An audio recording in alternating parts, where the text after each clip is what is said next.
Damos gracias a Dios nuevamente por otro día de santa convocación que nos permite poder congregarnos en tu nombre. Abrimos nuestras Biblias en el Evangelio de Mateo. Continuamos nuestra exposición en la profecía con relación al Monte de los Olivos y vamos a estar leyendo el versículo 36. No sabía cómo abordar esta otra parte en un sentido, desde el 36 en adelante al capítulo 25, qué parte tomar, qué parte dejar para después. Si debía dar una introducción a lo que resta del capítulo 24 y el 25. Vamos a ver cómo Dios nos ayude. Y la razón es que, por lo general, el pasaje que vamos a estar viendo, leyendo hoy y viendo con el favor de Dios, es el pasaje que muchos consideran hace la transición, aquellos que dividen el discurso o la profecía sobre el Monte de los Olivos, es el pasaje que hace la transición, según ellos, para hablar de un nuevo tema. Y ese nuevo tema, según ellos, es la segunda venida de Jesucristo. Hablamos algo de esto cuando tocamos el primer sermón en los primeros 3 versículos. Le digo por si después quisiera repasarlo.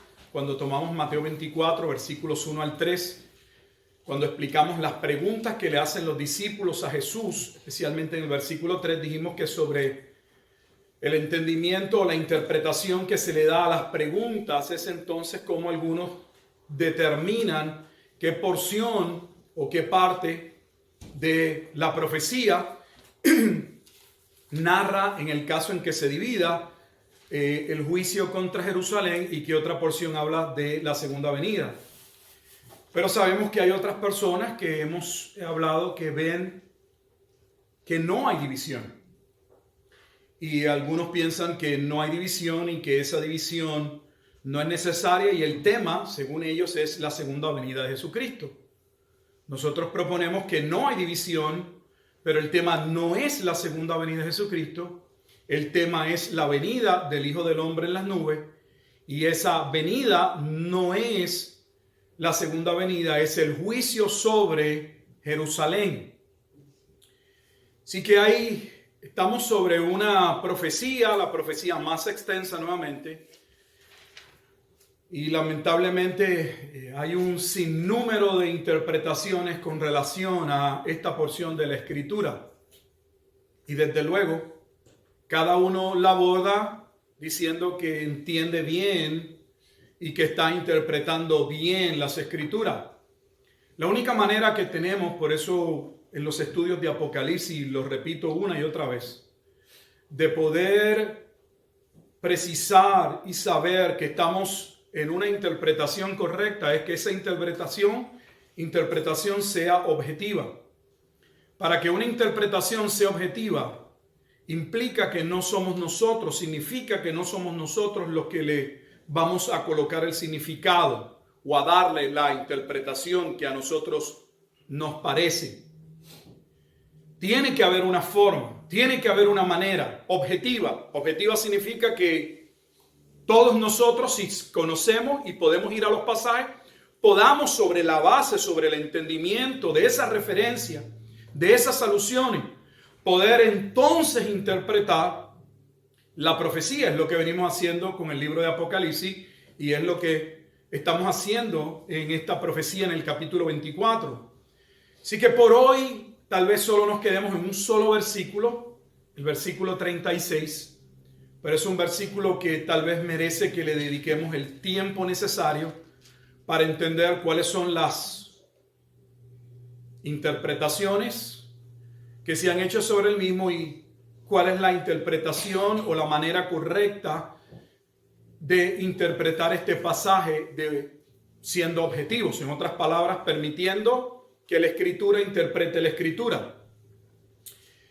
Vamos a leer primero el pasaje y nos ubicamos en Mateo capítulo 24, versículo 36. Mateo 24, 36. Y lee de la siguiente manera y oramos. Pero el día y la hora nadie sabe, ni aun los ángeles de los cielos, sino solo mi Padre. Vamos a volver a leer. Pero el día y la hora nadie sabe, ni aun los ángeles de los cielos, sino solo mi Padre. Vamos a orar.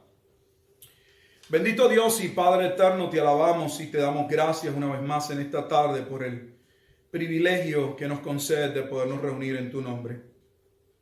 Estamos ubicados en tu palabra, hemos leído tu palabra. Y te pedimos con toda humildad y mansedumbre que nos ayudes a trazarla de manera correcta. Que tu palabra sea la autoridad y que tu palabra sea el instrumento del cual partimos para entender lo referente a la porción que corresponde este día. Te pedimos que edifiques tu iglesia, pues lo necesitamos, Señor. Santifícanos por medio de tu palabra es verdad. Por otro lado, Dios, te damos gracias, pues creemos que tu palabra también continúa siendo declarada, anunciada, predicada, enseñada, para que aquellos que en tu gracia, según tu designio, han de ser llamados al arrepentimiento y a la fe, puedan proseguir haciéndolo, Señor. Te damos gracias, pues, en Cristo Jesús, Señor nuestro, quien merece toda la gloria y toda la honra, y a quien, oh Dios, esperamos, aún por medio de la interpretación de este pasaje, honrar y exaltar. Es en Cristo Jesús en quien oramos. Amén y amén. El domingo pasado, solo para ubicarnos en el contexto del sermón, estuvimos considerando los versículos 32 al 35, lo que sería para aquellos que dividen la profecía del Monte de los Olivos, los últimos versículos de la primera parte.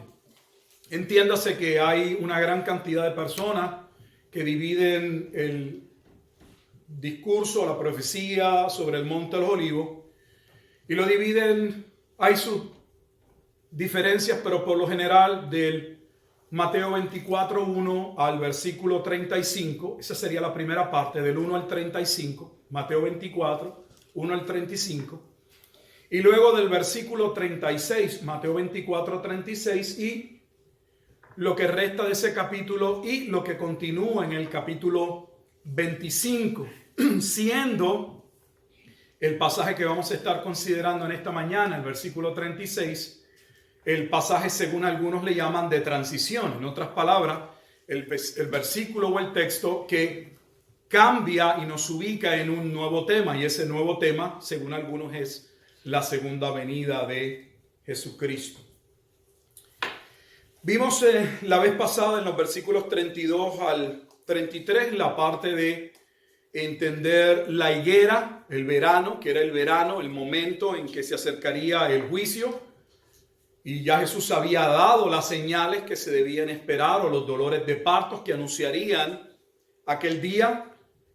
Corresponde a los versículos del 4 básicamente hasta el 14, y luego entonces entramos específicamente en los versículos 34 al 35, donde Jesús claramente señaló que todas aquellas cosas, no algunas cosas, se cumplirían en aquella generación.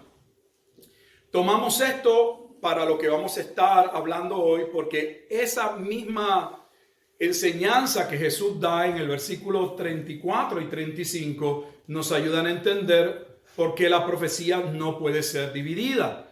Porque Jesús está hablando no de que unas cosas se iban a cumplir en un tiempo y que otras quedarían para otro tiempo. Jesús mismo declara y anuncia que todas estas cosas iban a ocurrir. Y eso es sumamente importante.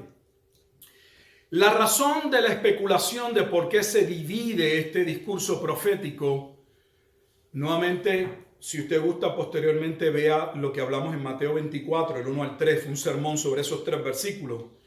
Pero una de las razones que hablamos fue que cómo se entiende, cómo algunos entienden el versículo 3, es cómo entonces se divide la profecía. Y yo me atrevería a decir, y casi sin temor a equivocarme, pero me podría equivocar, que realmente no se desprende de las preguntas la división, sino que buscan en las preguntas una razón para dividirlo. Es todo lo contrario. Están buscando alguna razón en el versículo, en la profecía, que les ayude a poder dividirla y acomodarla a su esquema escatológico. Unos lo hacen con las preguntas y otros lo hacen también con el versículo 36. Así que son el versículo 3, Mateo 24:3 y Mateo 24:36, el versículo de hoy, son los dos versículos que se utilizan como excusa o como base para algunos para dividir la profecía. Unos aludiendo a que las preguntas de los discípulos tocaban diferentes temas y que entonces Jesús contestó esas diferentes preguntas en el transcurso de la profecía. El problema, desde luego, es que no aparece en la profecía donde empieza a contestar una y dónde termina la otra, y cuando empieza una y terminamos con el mismo enredo del dispensacionalismo pretribulacionista y sus llamadas dispensaciones, donde al final nadie sabe de dónde a dónde va una dispensación, qué libro tocan qué dispensación, y queda básicamente sobre la base subjetiva del comentarista establecer dónde están esas dispensaciones, qué tiempo, por cuánto se prolongan y qué libro corresponde a qué dispensación. Es una locura. De hecho, el dispensacionalismo pretribulacionista, mejor conocido por la teoría del rapto, el rapto secreto, realmente son unos lentes para uno hacer interpretación. Así lo pusieron sus primeros autores. En otras palabras, que ellos entendieron que no habíamos entendido la escritura. Esto no se comenta porque no vende y no es beneficioso para ellos. Pero los primeros proponentes decían que los cristianos por 1900 años no habíamos entendido las escrituras porque no entendíamos las dispensaciones, y las dispensaciones era colocarse los lentes hermenéuticos para poder interpretar ahora la escritura. Porque las dispensaciones entonces nos ubicaban en periodos de tiempos o economías de tiempos donde Dios trataba de una manera con su pueblo de acuerdo a una revelación que le había dado, y posteriormente ese plan fallaba y comenzaba otra nueva dispensación. Y si uno estaba estudiando la escritura, uno necesitaba saber qué dispensación era la que estaba para uno sobre esa dispensación interpretar la escritura. Es una cosa, es horrible. O sea, usted no necesita el Espíritu Santo para entender la escritura. Usted necesita los lentes dispensacionalistas pretribulacionistas, porque cuando usted se los coloca, de manera maravillosa entiende la escritura. Es triste. Triste. Cuando estuvimos discutiendo Mateo 24:3, dijimos que no había ninguna razón para declarar que cada pregunta tuviera que asignárselo, decir que estaba en un marco de tiempo X, que esta pregunta cubría hasta aquí, y que esta nueva pregunta ahora tocaba un nuevo tema, y ese nuevo tema estaba en otro tiempo, y luego necesitaríamos buscar nuevamente dónde trazamos las líneas para ver, ok, la primera pregunta se contesta del versículo 1 al 14 y la segunda está del 15. ¿Quién determina eso? Debemos verlo de una manera íntegra. ¿Y por qué? No solo porque los versículos 34 y 35, como anteriormente dijéramos, Jesús dijo, habló de todas las cosas, no de algunas, y que todas se iban a cumplir en el espacio de una generación, sino porque eso nos lleva a una verdad principal. Jesús nunca dividió la profecía. Si Jesús no dividió la profecía, ¿qué razón tengo yo para dividirla?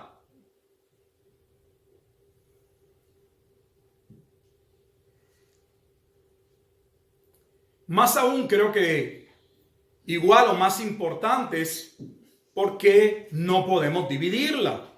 No solo porque Jesús no la dividió, porque todo se debía cumplir en una generación, sino porque el tema, la temática es la misma.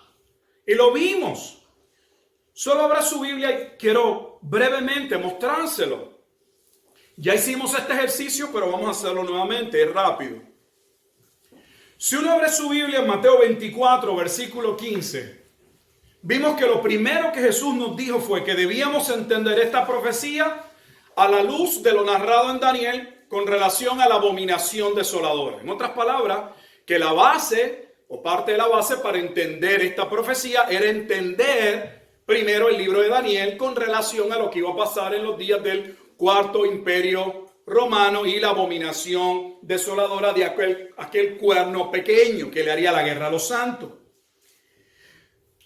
Pero la primera mención sobre el juicio, ¿a qué juicio se viene haciendo referencia? ¿Cuál es el juicio que Jesús está hablando? La vimos en el versículo 27.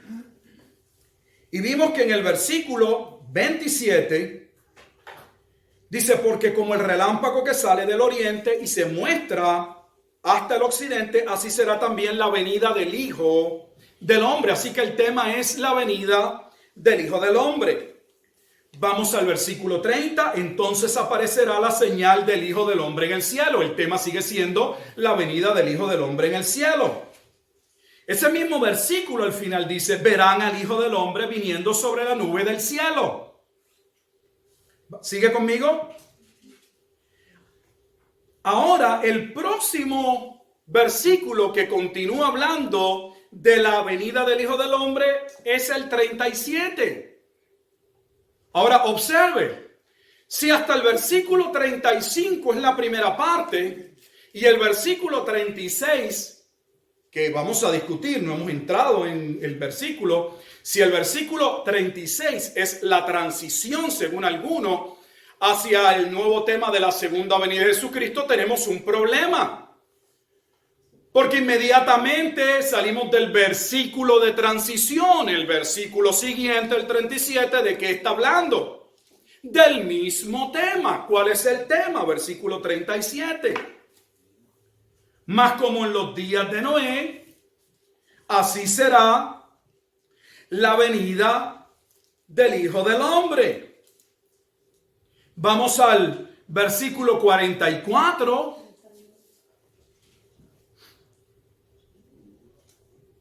Lo tenemos también en el 39. Y entonces no extendieron hasta que vino el diluvio y se los llevó a todos. Así será también la venida del Hijo del Hombre. Versículo 44.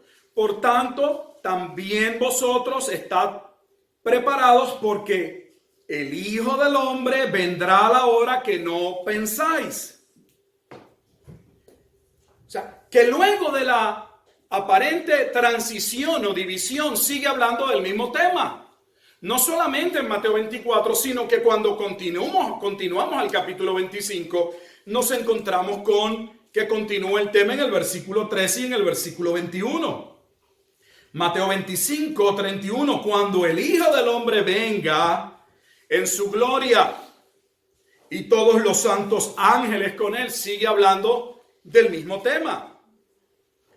Y va usted al último pasaje, al versículo, en el 25 vimos no creo que leímos el 13, leímos el 31, pero no el 13, mira el 13, velad pues, porque no sabéis el día ni la hora en que el Hijo del Hombre ha de venir. En otras palabras, que el tema del capítulo 24 y del capítulo 25 es el mismo tema. El tema es el juicio de la venida del Hijo del Hombre en las nubes. Hubo algo en algunos de los sermones que no creo que todos tal vez pudieran necesariamente verlos si no estudiaron el bosquejo.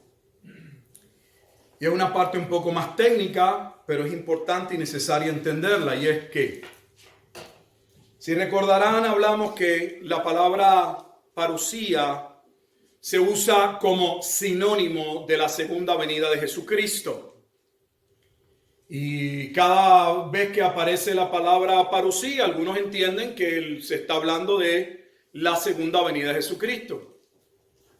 El problema estriba aquí en que si uno quiere dividir la profecía en dos partes, de Mateo 24, 1 al 35 y de Mateo 24, 36 en adelante, tiene un problema. Y es que ya establecimos que se habla el mismo tema, la venida del Hijo del Hombre en las nubes. Sin embargo, se usan dos palabras griegas para referirse al mismo momento o al mismo juicio. La palabra ercomá y la palabra parusía. De hecho, les dije en aquel sermón, no sé si recordarán, que a algunos le iba a chocar que la palabra parusía, la palabra designada a la segunda venida, estaba contenida en su mayoría en la primera parte.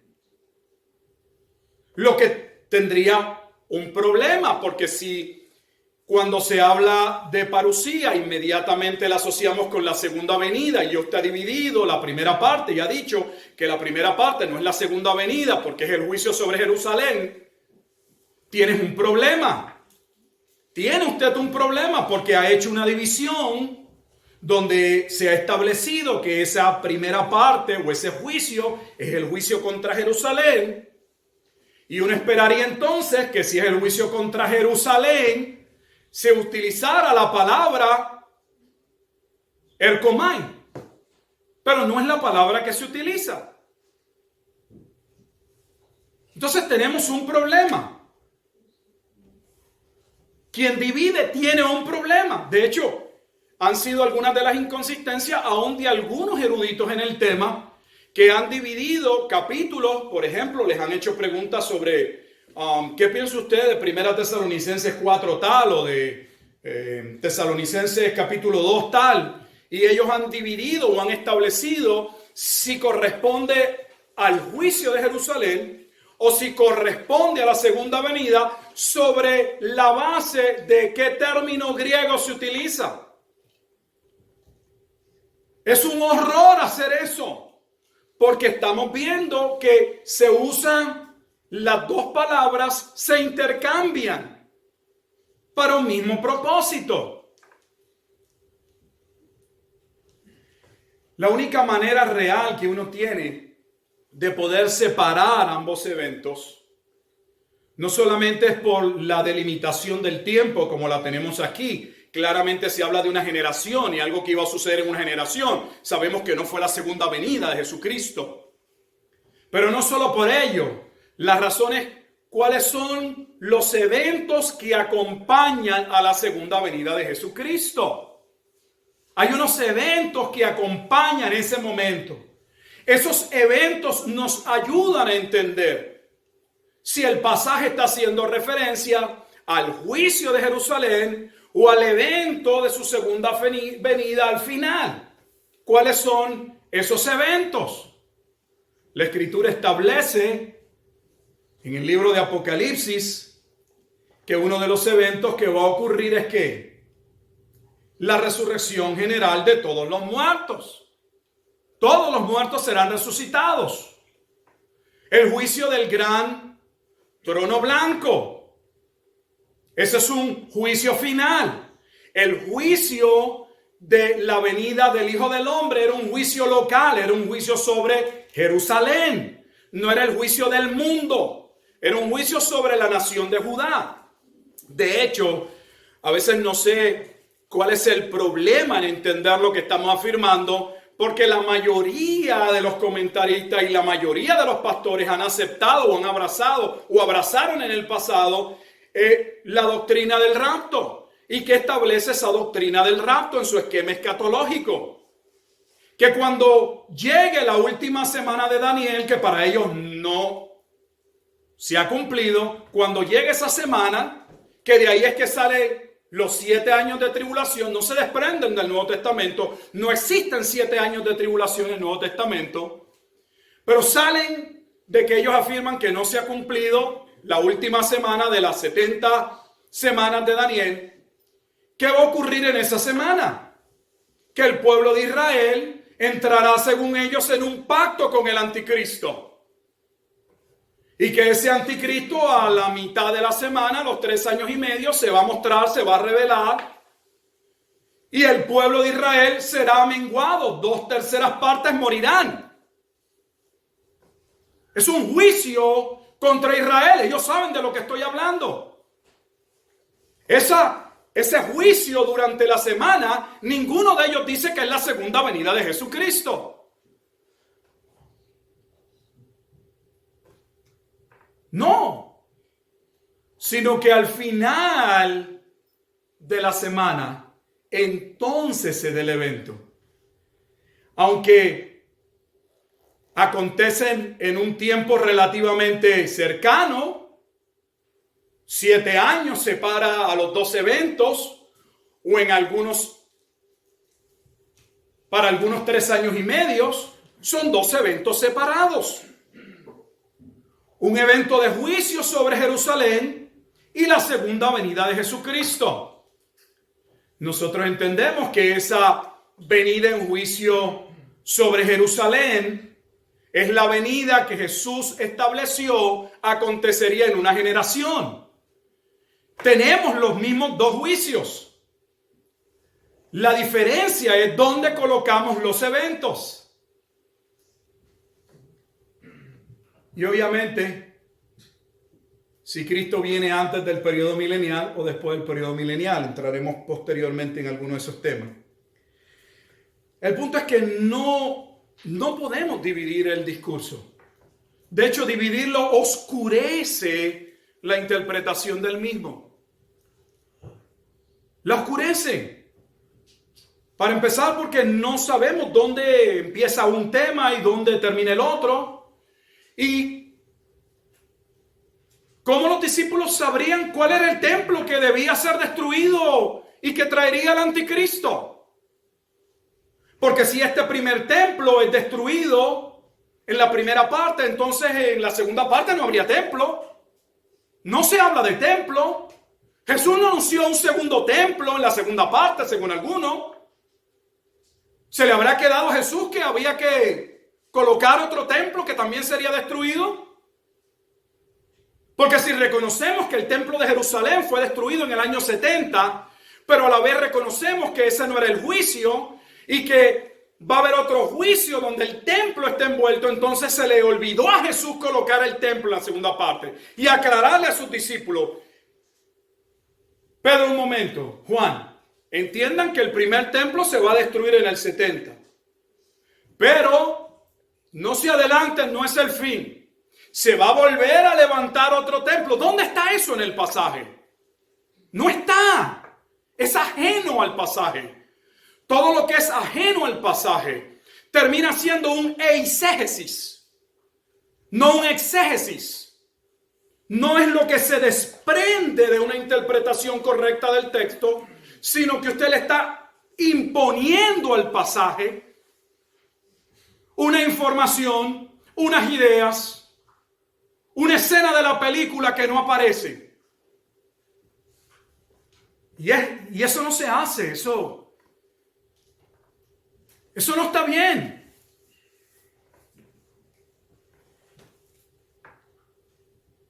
Ya sabemos por qué este versículo es tan importante. Porque el versículo 3 y el versículo 36 son los 2 versículos de base para hablar de que son 2 temas.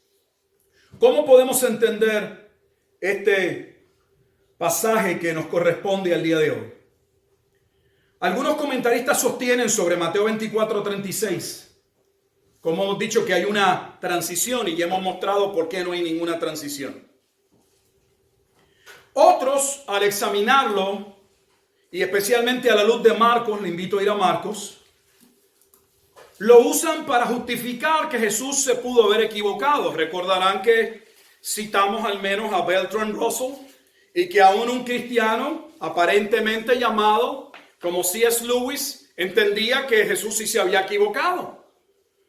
Pero al menos sus discípulos habían escrito la equivocación y no la cambiaron y los que transcribieron posteriormente la dejaron, y que eso nos da base a saber que la Escritura, al menos con errores, pero los errores se preservan en la Escritura.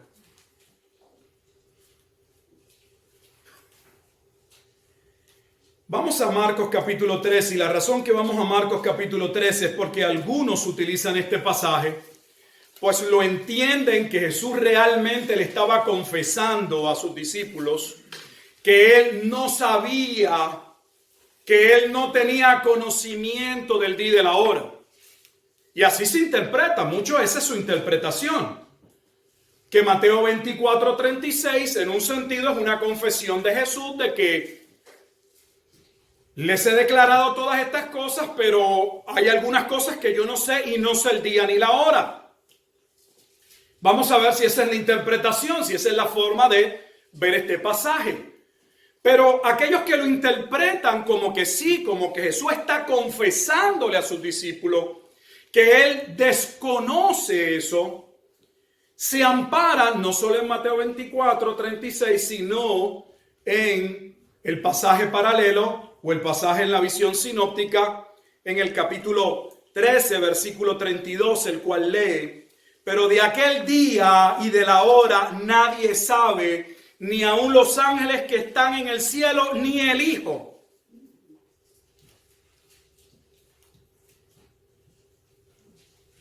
Lo llevo aquí porque alguien podría decir, bueno, Jesús no afirmó en Mateo 24:36 que él no lo supiera. Él lo que dijo es que eso lo sabía el Padre y que los ángeles no lo sabían, pero él nunca puso su nombre o hizo alguna alusión a sí mismo como que él no supiese. Por lo tanto, lo que quiero que vean es que aquellos que se amparan en que Jesús sí está diciendo que él no sabe, el pasaje que les permite más luz para entenderlo de esa manera, y parece a todas luces que esa fuera la interpretación, es Marcos capítulo 13, versículo 32, porque claramente dice: pero de aquel día y de la hora nadie sabe, ni aun los ángeles que están en el cielo, ni el Hijo, sino el Padre. Ahora, debemos entonces entender o creer que Jesús no conocía el día y la hora. El primer problema que esto trae en nuestra comprensión no es de la escatología. Es que tenemos que tener cuidado cómo abordamos ciertos temas, porque queriendo arrojar luz sobre unos podemos tirar lodo sobre otros. Y hablamos en un momento sobre esto, en algún momento dado. ¿Por qué? Porque entonces los que lo interpretan como que Jesús está haciendo una confesión de que él no sabe realmente el día y la hora, van entonces a dar su explicación, o se ven en la obligación de explicar cómo Jesús, si es Dios, no sabe. Y básicamente la manera de abordar este pasaje es decir, bueno, debemos entender Mateo 24:36 a la luz de la humanidad de Cristo. Suena bonito. O sea que la manera de corregirlo es decirle a la congregación, cuando le preguntan al pastor, pero usted no dice que la Biblia afirma que Jesús es Dios y que pues Dios es parte de ser Dios, es que todo lo sabe. Jesús está aquí afirmando que él no sabe algo. Eso significa que tal vez no sea Dios. No, Juan, Pepe, no te adelantes. Lo que pasa es que tú debes entender este pasaje a la luz de la limitación humana de Jesús. Tenemos un problema con ese tipo de enseñanza. Si bien Jesús se encarnó y él era Dios antes de venir a ser hombre, en Jesús tenemos dos naturalezas indivisibles, sin mezclas, en su sola persona. No podemos contestar. Eso usted le vende ese cuento a personas que no saben, ingenuas, ignorantes. Pero no podemos dividir a Cristo en dos pedazos y decir, bueno, es que hay momentos en que Cristo usó su lado humano Y él contestó con la parte 100% hombre. ¿Y qué hiciste con la otra parte?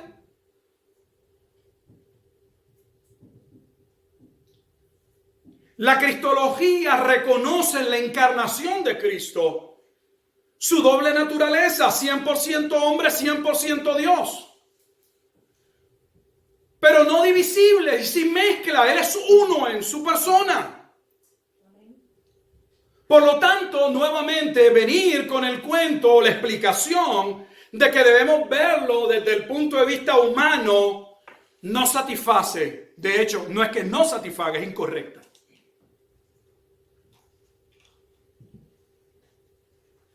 A mí no me parece que tenga sentido, honestamente, que luego que Jesús ha dado todos los detalles que ha venido dando hasta el versículo 35, hasta delimitar el tiempo en que iban a acontecer todas las cosas, y de momento Jesús se declara, no sé. Debe ver si lo puedo llevar a que usted entienda, porque yo sé que ustedes me pueden entender muy bien.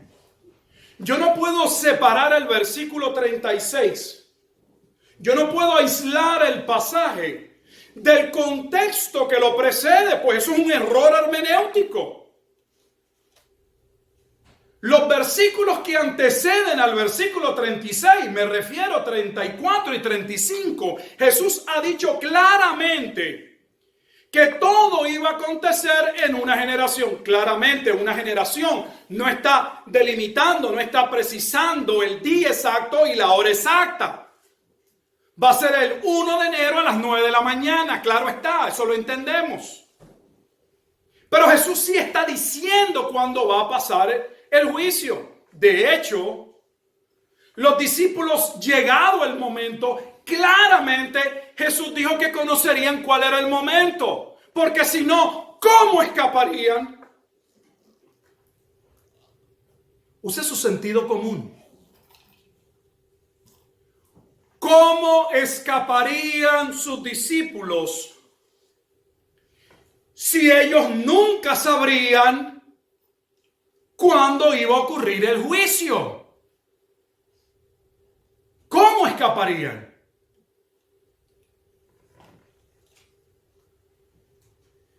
Todavía más inconsistente para mí es que Jesús hablara de la venida del Hijo del Hombre en las nubes. En otras palabras, de su venida, pero él no sabe cuándo es. Porque si fuera un profeta vaticinando, hablando, profetizando lo que Dios haría, yo lo entiendo. ¿Qué es lo que vamos a ver? Porque hay una profecía que es la que se está usando como base y todavía no la hemos puesto. Porque ninguno de estos intérpretes la coloca. Es Jesús. Es el mismo que se aseguró de que sus discípulos entendiesen que Él era el Hijo del Hombre, que Él le declaró abiertamente a sus discípulos que Él era el Hijo del Hombre. Que les habló de lo que iba a suceder cuando el Hijo del Hombre viniese en las nubes con sus ángeles. Desde el capítulo 16 ya había hablado. Y de momento se declara, viene el día de la venida del Hijo del Hombre, pero yo soy el Hijo del Hombre, pero yo no sé el día. No sé. Si esa es su explicación, quédese con ella. Yo no compro esa explicación. Vaya conmigo a Lucas 17 porque aclara bastante. Lucas 17, 20. Jesús ya había hablado de este momento. Y quiero que vea que él habló de aquel día. Y vamos a ver que los discípulos sí iban a conocer aquel día. Lucas 17, 20 al 37. Ya ve por qué este pasaje nos iba a tomar todo un sermón.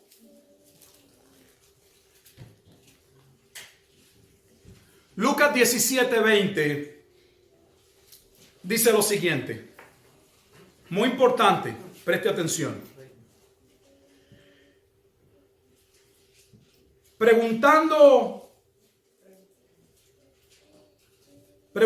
por los fariseos, ¿cuándo había de venir el reino de Dios?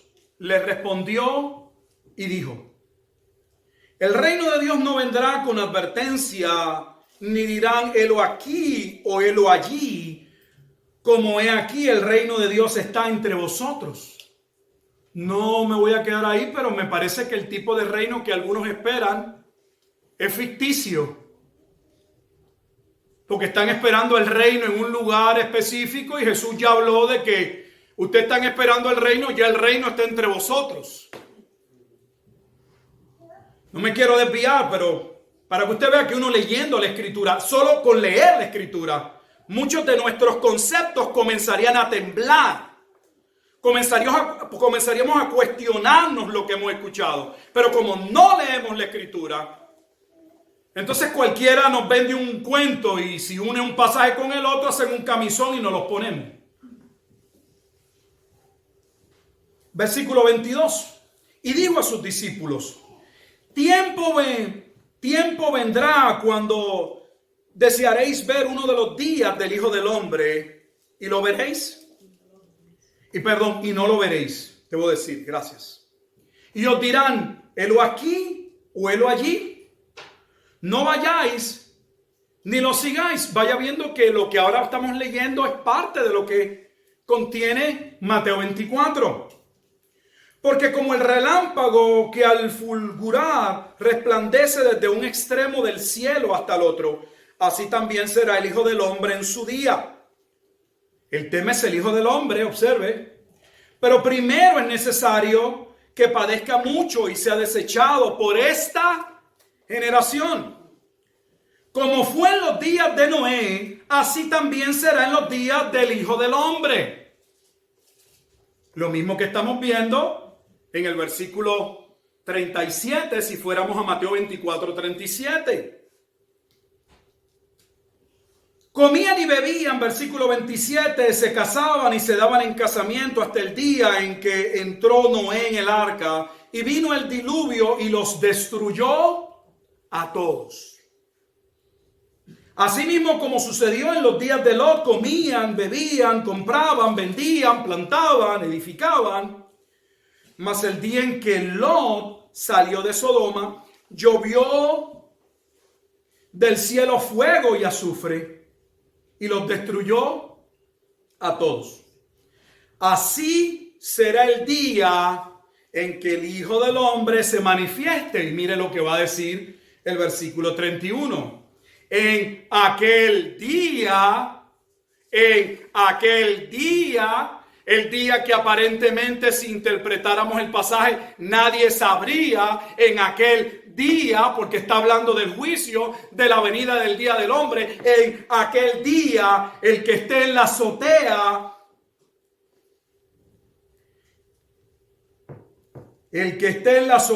y sus bienes en casa no descienda a tomarlos. Y el que en el campo asimismo no vuelva atrás. Acordaos de la mujer de Lot. Todo el que procure salvar su vida la perderá, y todo el que la pierda la salvará. Os digo que en aquella noche estarán dos en una cama, el uno será tomado y el otro será dejado. Dos mujeres estarán moliendo juntas, la una será tomada y la otra dejada. Dos estarán en el campo, el uno será tomado y el otro será dejado. Y respondiendo le dijeron: ¿dónde, Señor? Él les dijo: donde estuviera el cuerpo, allí se juntarán también las águilas. Lucas 17:31 hace referencia a aquel día, al día en que debían escapar. Noé supo cuándo, lo supo cuándo, sus discípulos también supieron cuándo. De hecho, la historia recoge que los discípulos entendieron cuándo debían escapar y escaparon. Lo recogió en la historia un inconverso judío. Y dijo que el pueblo de Dios recibió el llamado de salir de la ciudad. Y que los que no salieron cuando debieron, dice que quedaron encerrados dentro de las murallas de Jerusalén como en una cárcel de la cual nunca escaparían. Entonces, ¿cómo debemos interpretar realmente Mateo 24, 36?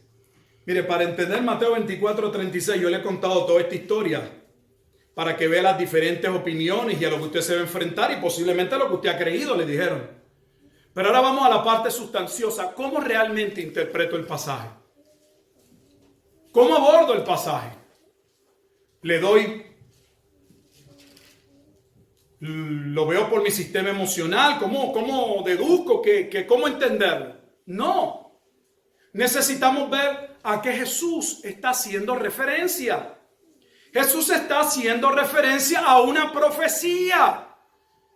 Me cuesta, honestamente, el que no podamos ver, los que estamos en el ambiente de estudiar estos temas, que no se pueda ver que Jesús está haciendo una referencia a Zacarías 14. Y en vez de estar especulando la interpretación, deberíamos ir a la profecía de base, porque esa es la base objetiva que nos va a permitir entender Mateo 24, 36. Con ello en mente vamos al libro de Zacarías. Zacarías tiene 14 capítulos y nos corresponde el último capítulo, Zacarías 14. Y no es difícil porque Malaquías es el último libro y Zacarías está antes. Zacarías capítulo 14.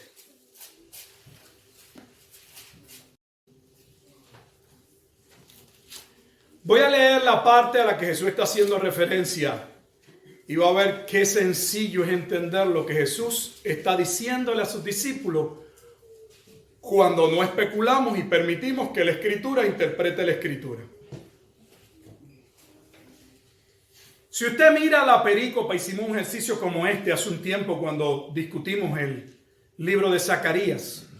Pero si usted mira la perícopa, para aquellos que no entiendan, la perícopa es el encabezado, ese título que se lo pusieron acá los que trabajaron con la Escritura.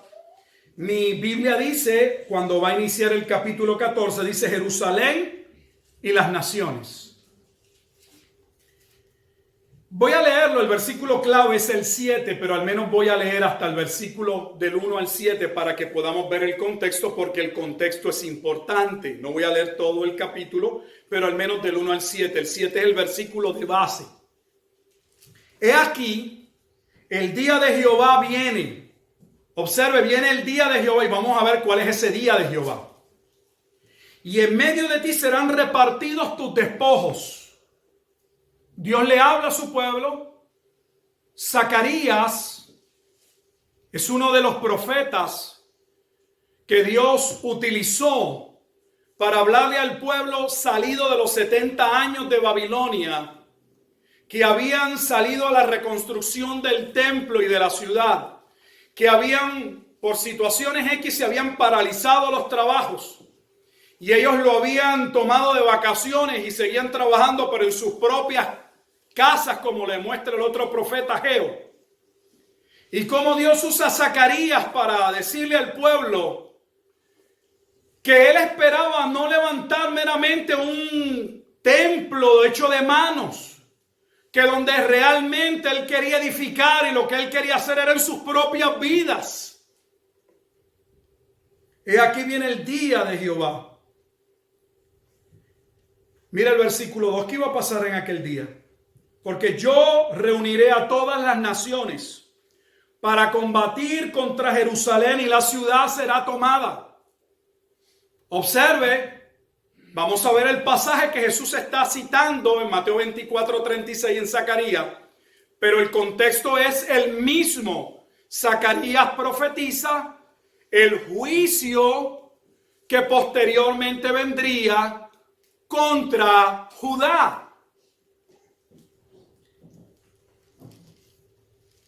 Y serán saqueadas las casas y violadas las mujeres. Y la mitad de la ciudad irá en cautiverio. Mas el resto del pueblo no será cortado de la ciudad. O sea, una parte del pueblo vendría a juicio y una parte de la ciudad hallaría gracia. Después saldrá Jehová y peleará con aquellas naciones como peleó en el día de la batalla. Y se afirmarán sus pies en aquel día sobre el monte de los olivos. Estamos estudiando la profecía sobre el monte de los olivos, Mateo 24 y 25. Y se afirmarán sus pies en aquel día sobre el monte de los olivos, que está enfrente de Jerusalén al oriente. Y el monte de los olivos se partirá por en medio, haciendo hacia el oriente y hacia el occidente, haciendo un valle muy grande, y la mitad del monte se apartará hacia el norte y la otra mitad hacia el sur. Y huiréis al valle de los montes. Ya se hablaba de que en aquel momento huirían ¿dónde? A los montes. ¿Le parece algo similar a lo que Jesús dijo en Mateo capítulo 24, versículo 15? Porque el valle de los montes llegará hasta Asal, y huiréis de la manera que huisteis por causa del terremoto en los días de Usías, rey de Judá. Y vendrá Jehová, mi Dios, y con él todos los santos. Vendría en aquel día Jehová con todos los santos. Y la expresión los santos aquí es los ángeles.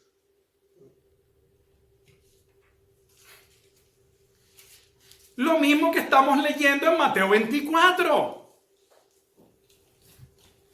Y acontecerá en ese día que en ese día no habrá luz clara ni oscura. Y ahora viene el pasaje importante. Será un día el cual no es conocido, el cual es conocido de Jehová.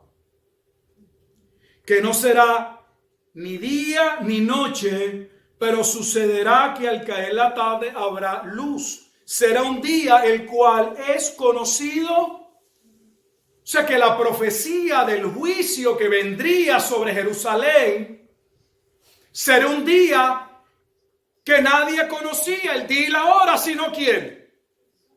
¿Qué Jesús está haciendo? Diciendo que él no sabe. No, Jesús está citando Zacarías. Lo que Jesús está diciendo realmente es que el día y la profecía de Zacarías se cumplirían el día que el Hijo del Hombre vendría en las nubes. Está asociando la destrucción y el juicio vaticinado por Zacarías sobre Jerusalén y la ciudad, y está diciendo: ese juicio sobre la ciudad de Jerusalén va a suceder cuando el Hijo del Hombre venga en las nubes. Jesús está citando Zacarías. Y en la porción que Jesús cita, quien único conoce el día es ¿quién? Jehová. Y Jesús está utilizando el mismo lenguaje y diciendo: nadie lo sabe sino solo Dios. Eso significa que Jesús no es Dios y que no lo sabe. No, el propósito no es ese. El propósito es establecer nuevamente que la profecía de Zacarías vendría a tener cumplimiento. Aquel día sería el mismo día de la venida del Hijo del Hombre en las nubes. Este pasaje es importante y lo veremos más adelante, porque posterior a Mateo capítulo 24, 36, ¿qué es lo que vamos a ver? Para finalizar y luego seguimos en otro momento. Que Jesús empieza a dar una serie de ilustraciones. No hay un cambio hacia una nueva temática escatológica. Una vez Jesús anuncia el cumplimiento de Zacarías, y esto no es nuevo. Si recordarán, en Mateo capítulo 24 vimos que Jesús ya había asociado su profecía con Zacarías capítulo 12, versículos 10 al 14. El momento, solo se lo recuerdo por si no lo recuerda, el momento en que habla Jesús de que harían lamentación que las tribus o las naciones. Eso es Zacarías capítulo 12, versículos 10 al 14. Porque Zacarías profetizó ese juicio. Y Jesús solo está diciendo que el juicio que Zacarías profetizó es exactamente el juicio que vendría cuando el Hijo del Hombre se manifestase en las nubes, que a la vez era el mismo juicio de la abominación desoladora de Daniel capítulo 7. En otras palabras, lo que Jesús está diciendo, lo que los profetas hablaron con relación al juicio que vendría sobre Jerusalén por no haber reconocido al Mesías, ese juicio está por suceder y ya Jesús lo había delimitado en tiempo. No pasará esta generación antes que todas estas cosas acontezcan. E inmediatamente, ¿qué es lo que vemos? 5 ilustraciones que veremos posteriormente. La primera ilustración es traer a memoria lo que había sucedido en el tiempo de Noé. La segunda ilustración es decir, que si uno supiera cuándo van a robarle a uno en su casa, el padre de familia se prepararía y no dejaría minar su casa. Luego usa una tercera ilustración de aquel siervo fiel que se colocó sobre la casa para que velase y cuidase de las cosas de su señor. Porque si aquel siervo había hecho bien, sería recompensado y llamado bienaventurado, pero si no, pagaría el precio. Entramos al capítulo 25 y tenemos 2 parábolas. La parábola de las 10 vírgenes y la parábola de ¿qué? De los talentos. Que hemos sacado la parábola de los vírgenes y los talentos para decir cosas que nada tienen que ver. Están en el tema, en el mismo tema. Si observa cada una de esas ilustraciones, en todas se hace exactamente lo mismo. El dividir, entraremos, el dividir, el que unos entendieron en los días de Noé y otros no. En que el padre de familia se preparó o no se preparó. En que el siervo fiel hizo lo que debió hacer o no lo hizo. En que las 10 vírgenes, unas estaban preparadas y otras no. Unas con aceite y otras no tenían aceite. El que recibieron de su señor los talentos y unos los pusieron en función y otro lo escondió y no hizo lo que le correspondía. Todas terminan con un juicio sobre aquellos que no velaron, porque ahora el tema, después del versículo 36, después de Jesús haber dicho lo que había dicho, era que su pueblo debía velar y aguardar el día de la venida del Hijo del Hombre en las nubes. ¿Por qué? Porque sería el tiempo de la siega y el tiempo de las bodas del Cordero. Hablaré después. Ambos temas van de la mano. Las bodas del Cordero está ligada a todos aquellos que por la gracia de Dios pasarían a ser parte del reino. Y el resto serían aquellos que serían cegados, sacados, cortadas las ramas. Y es lo que vemos que sucede del versículo 31 del capítulo 25 al finalizar. Separará las ovejas de los cabritos. Y vamos a ver exactamente lo mismo. Que unos van a reclamar, pero no sabíamos. Y sí sabían. Unos hicieron lo que debían hacer y lo hicieron. Y otros van a tratar de poner excusas de que no sabían y que no hicieron porque no se les dijeron. Y serían echados al juicio. Básicamente eso es lo que vamos a ver del versículo 37 en adelante. Después del llamado versículo de transición, que no es un versículo de transición, la razón por la que sí los comentaristas se encuentran como que hay como un cambio, pero no es un cambio en el tema. Es que luego de abordar toda la faceta, póngale ustedes detalles escatológicos sobre lo que iba a pasar en la venida del Hijo del Hombre, ahora se pasa a la faceta de ilustrarlo. Y eso es todo lo que vemos, diferentes ilustraciones. Nuevamente, Dios nos ayude, iremos poco a poco, todavía queda un poco de terreno, pero creo que ahora con esa parte final, espero que pueda ir viendo qué es lo que resta. Vamos a orar. Padre, te damos gracias en esta tarde por tu amor y tu misericordia. Nuevamente por cada oportunidad, por cada momento en que nos permites de poder trazar tu bendita palabra. Agradecidos por esta oportunidad, por este tiempo, porque tú hayas preservado tu palabra. Sin la misma estaríamos perdidos, es con ella, Señor. Y cuánta confusión. Permítenos, oh Dios Padre Santo, entender que ella es no solamente la autoridad, sino que de ella emana lo que necesitamos para poder entender la Escritura.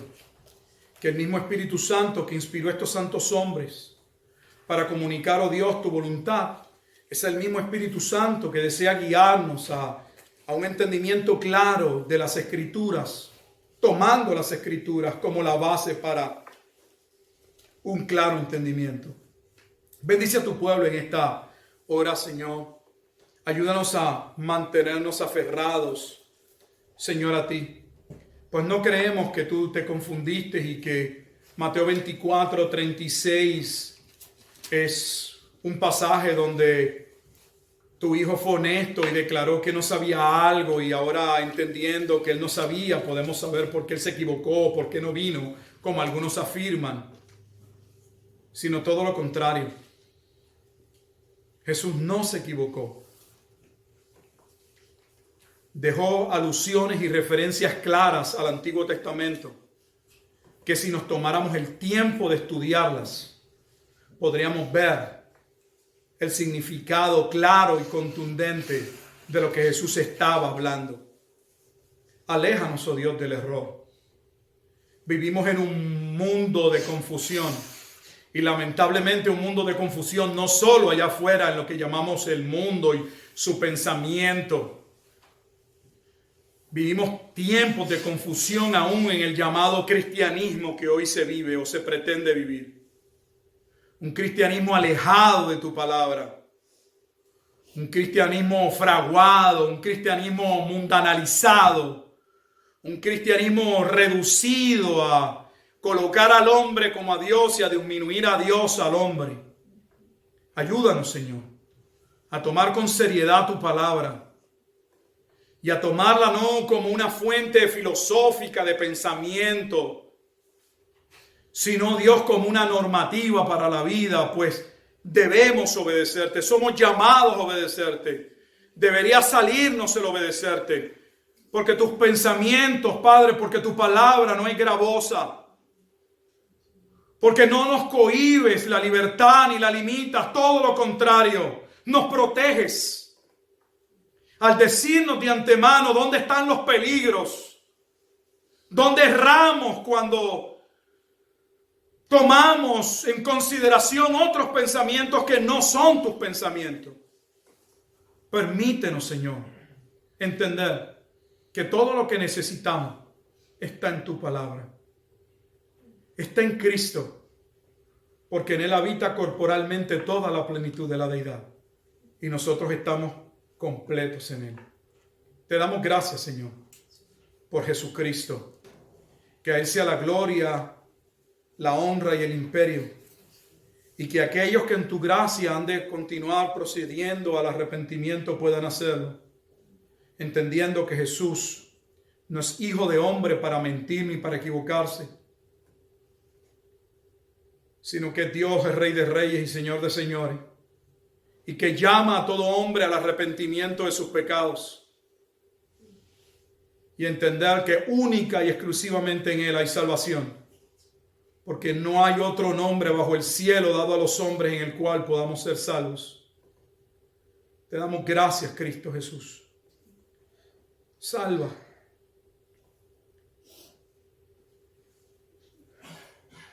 Amén.